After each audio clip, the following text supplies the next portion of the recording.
Part 2, lecture for week 3, starts with gambling. Illegal gambling, foundation of La Cosa Nostra's criminal activity,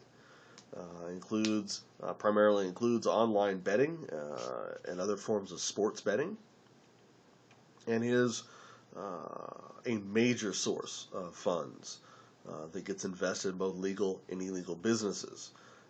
Things and is intimately tied to loan sharking and corruption of political figures. A lot of the money that the mob uses for corrupting politicians and for lending out and loan sharking comes from the gambling. Estimated revenue for sports betting, probably $380 billion annually. Estimated sports betting out of Las Vegas, $2.9 billion. That's a lot of the money going somewhere other than Vegas. I understand that in the United States, the only place that you can legally gamble on sporting events is Las Vegas.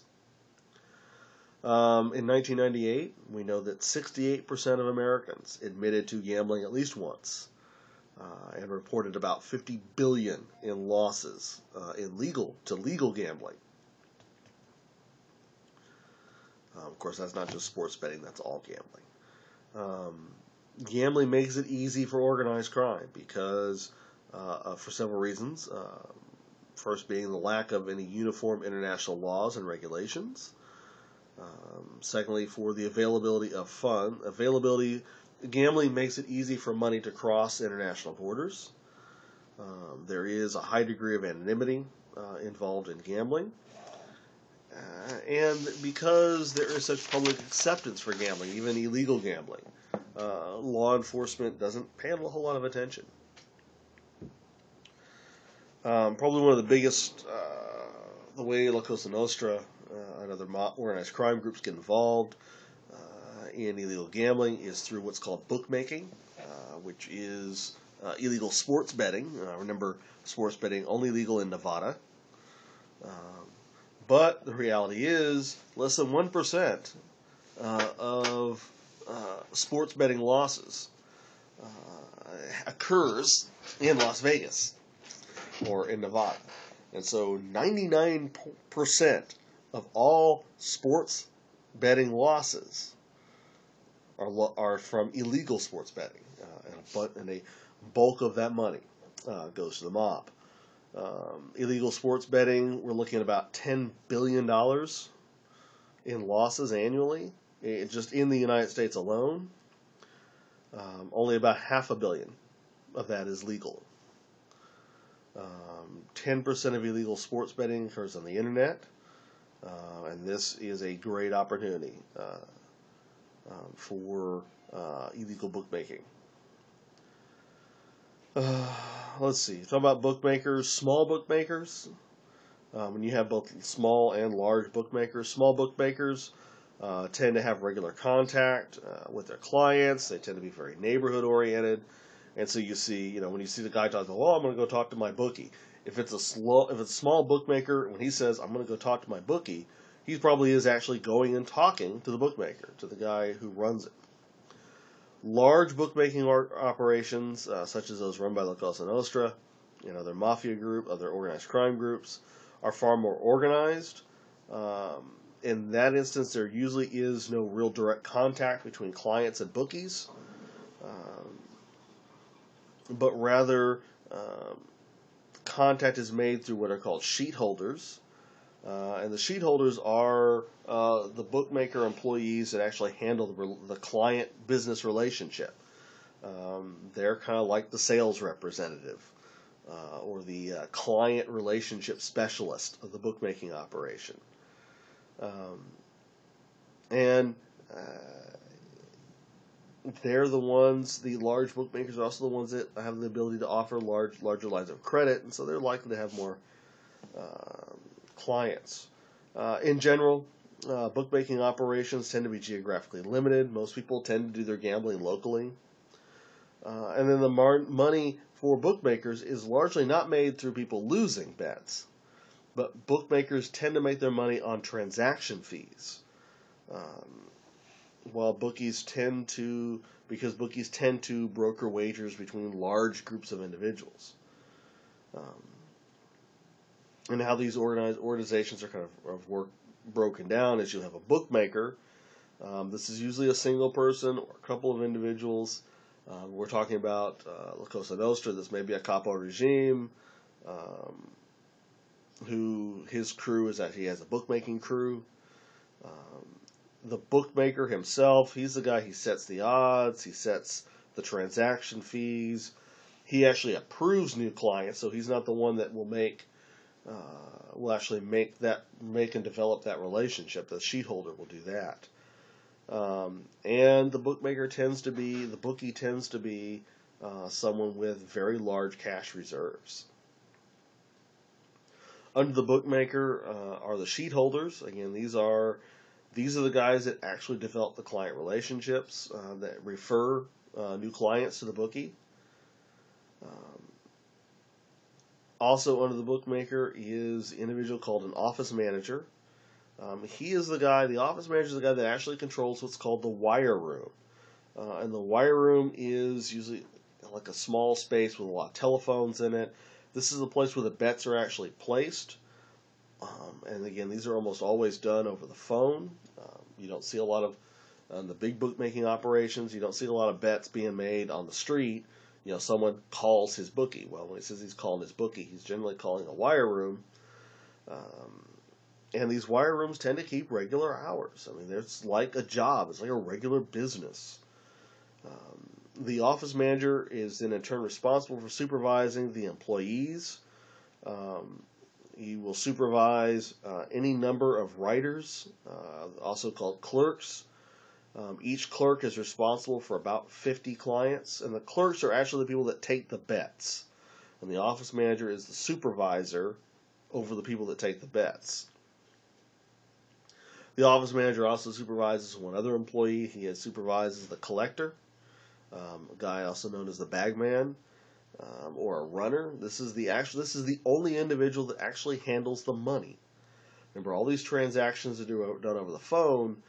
The only person that actually handles money will be the bagman, and he's the person who is responsible not just for collecting money from the bettors. He's the person who's responsible for distributing winnings. And then the bagman, as you can probably guess, is also responsible for encouraging prompt payment of gambling debts. You can figure that one out, right? And then, let's see, the last thing we'll talk about, for gambling, is the other type of gambling common to organized crime. That's called a numbers racket. I particularly like the numbers racket. I think it's kind of cool. Not that I run my own racket. The numbers running really, and for a long time growing up, I always wanted to know what it was. And so now these days I do. It's pretty much a pick three lotto. Just like you would play here in Texas or Louisiana or Florida or whatever, where you would buy a ticket where you pick any three numbers. Numbers running is pretty much the same thing. It's a single bet on a 3-digit number. Usually where, state legal lotteries, they do the little thing with the balls or the randomly computer generated numbers. What organized crime usually does is they set the 3-digit number is established by a bank clearing total, Wall Street volume. It might be a horse track total. Anything that is random and easily distributed. Not only does it increase the legitimacy of the numbers racket, but also makes it really easy to announce what the winning numbers are. If I place a bet, in the numbers racket for a certain 3-digit number and it's based on Wall Street volume, if I want to know if I won, all I need to do is the next day open up my copy of the Wall Street Journal and find the number on the stock page. So in a sense, this is essentially an illegal lottery. Usually bets are small. Odds usually run about 500 to 1 to 600 to 1 as far as payments. Like I said, small bets, usually $5 to $10. And what I find interesting is both with numbers running and the sports betting, with bookmaking. Both bookies and guys that run a numbers racket do what's something called placing layoff bets. And what a layoff bet is in sports betting and bookmaking, if you have, say, the last Super Bowl, and you're collecting bets on the Super Bowl, and just everybody is betting on New England, and the bulk of your bets were in New England. Well, the problem is, if everyone bets on New England and New England wins, you got a problem. You got a lot of money to put out. And so what a layoff bet is as the bookie, is you go to another bookie and bet a whole bunch of money on the other teams. You place a whole bunch of money on the Giants, so that if you lose, you can lay off. Well, layoff bet and numbers running is the same thing. If a whole bunch of people bet the same number, you bet that number yourself, so that you can reduce your loss. Organized crime, what they do is they make their money by taking a percentage of all the winnings. Now, you would think that numbers running would die off. Now we have the Pick 3 Lotto. Almost every state has a version of the Pick 3 Lotto. And you would think, well, why bet on a numbers racket if all you got to do now is go to the local convenience store and buy a Pick 3 ticket? Well, there are some advantages, and legal state lotteries have not killed the numbers racket for a number of reasons. And I'll give you 4. Reason number 1 that state lotteries have not killed off the numbers racket is that with the mob, you can bet on credit. You can't go down to the local convenience store and place a bet without paying your money. With the mob, you can. You say, hey, give me $5 on 291. Like, okay. Reason number 2 is that you can place bets by the phone. Playing Pick 3 Lotto, you can't call the local convenience store and place your bet on credit. Number 3 reason is that you don't pay taxes on your winnings when you win with the mob. Yay! Gambling tax rates or income tax rates on gambling winnings is kind of high. You avoid that by playing with a mob. And then, ironically, the 4th reason why state lotteries have not killed off numbers racket is because with the mob, you actually get better odds. Scary, isn't it? But true. You actually get better odds. Okay, last subject for this week is the drug trade. And again, this is going to be something we talk about the drug trade, and I'm going to talk about the drug trafficking in general. And then your responsibility as the student is to draw these connections with organized crime. I'll try not to lead you there. And keep in mind, a lot of what the midterm exam looks like are questions where you need to synthesize information that you get from lecture, from the textbook, and outside reading. One of the things I told my residential class yesterday, kind of advising them and getting them ready for the final, is that the difference. Here's what I told them. I told them the difference between, if you get the questions, you could actually answer every question on the test with nothing but the information from the textbook. Because the test questions are based on what's in the book. The problem with that is, if all you're doing is gathering information from the textbook, well, that's average. And, well, average is a C. The difference between a C and a B is incorporating information from more than one location in the textbook and incorporating information from lecture into your answer. The difference between a B and an A is doing all those things that I talked about and including outside sources. So now you know the key to getting a good grade in the midterm. If you rely solely on the textbook for your sources, you're going to get a C. You're going to have a good answer, but you're going to have an average answer, and it's going to be worth C. If you rely on textbook and lecture, then you're talking about a B. If you're including an outside source, it's an A. Let me tell you, just a warning for the midterm exam. If you don't include outside sources, uh, if you don't include at least one outside source in your answer, it doesn't matter how perfect your answer is. If all you use is the textbook and the lecture as your source, you're not going to get an A. To get an A, you've got to use all three different types of sources in having a more complete answer. All right, lecture about the midterm done. Trying my best to get you ready for this. I tell you, my residential class, they took the same test that you're about to take next week. I've got from the A's, the students that got A's on that test, I got 10 pages worth of double-spaced typed answers. Last about 10 pages. It's a test. All right. So let's talk about the drug trade. And keep in mind, again, with the drug trade, I want to remind you of how the mafia operates. In that they're not just selling the products, but they're controlling the manufacture, they're controlling the sale, they're controlling the distribution.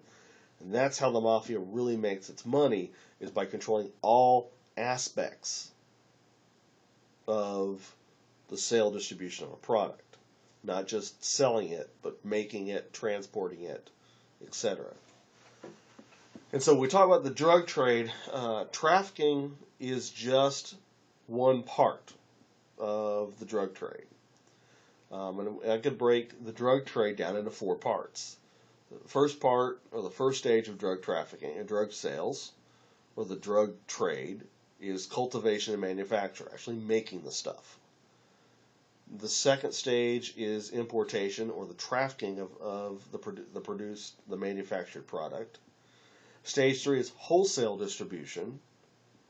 And then the fourth stage is retail distribution. And so, first stage, you make the product.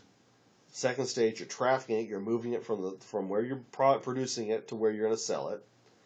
Third stage, you're getting it to the wholesale outlets. That's where you're taking the trafficking is the actual moving it from one place to another. So you're moving it from the production facility to the wholesale distribution facility. And then for the wholesale distribution is actually taking the product that's been trafficked into your target country and distributing it out to the people who are actually going to do the selling. Then retail distribution is the actual sale of the product. Drugs such as heroin and cocaine are commonly grown and produced in remote locations, such as third world countries, where government corruption facilitates mass cultivation. Growers then sell the drugs to wholesale importers or drug traffickers, who will smuggle the drugs into the United States and other nations. And then the traffickers in turn sell the product to wholesale distributors, and the wholesale distributors then divide what they purchase to the retail distributors who sell it to the users. So let's talk about a couple of drugs in specific. Start with cocaine. Cocaine trafficking starts with typically by growth of the plant typically in South America, primarily in Colombia, Bolivia, or Peru. Though crop eradication has caused some production declines in both Bolivia and Peru. Farmers will cultivate the cocaine, the plant, they'll process the raw coca into what's called a coca paste. The paste is then sold to mid-level producers who take the coca paste and turn it into cocaine hydrochlorate. The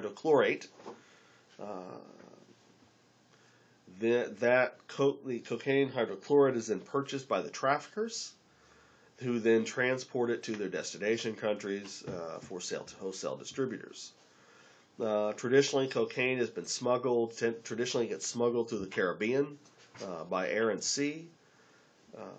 Usually, this kind of give an example. A typical route might be from Colombia to Puerto Rico, the Bahamas, or the Dominican Republic, and then from there into South Florida, Miami, Fort Lauderdale, into the Everglades, that area.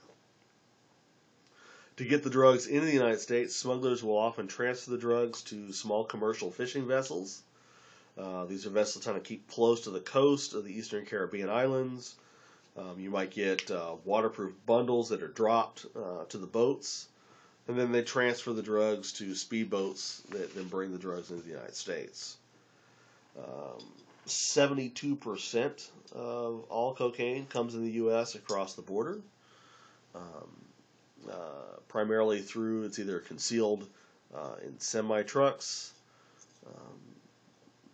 through fruit and vegetable shipments, not coffee, brought across by mules. A mule is an individual who transports drugs, or brought in by plane. We're talking about the history of cocaine trafficking. You have to probably talk about the early 1970s, where Cuban organized crime controlled importation of cocaine into the United States. Many of these groups were the remnants of U.S. trained guerrilla fighters who were left without legal occupation after the failure at the Bay of Pigs. The Cubans set up distribution networks, primarily through Miami, New York, and Chicago. But in the 1970s, the Colombians, who were unhappy with Cuban control of profits, waged war on Cuban traffickers. They sent groups of enforcers to kill the Cubans. And by the mid-1970s, the Colombians had absolute control of the cocaine market. For the rest of the 70s, the 80s, and 1990s, the cocaine market was controlled primarily by two Colombian cartels, the Medellin and the Cali drug cartels. With demand for cocaine higher than the supply of the cartel, particularly the Medellin cartel,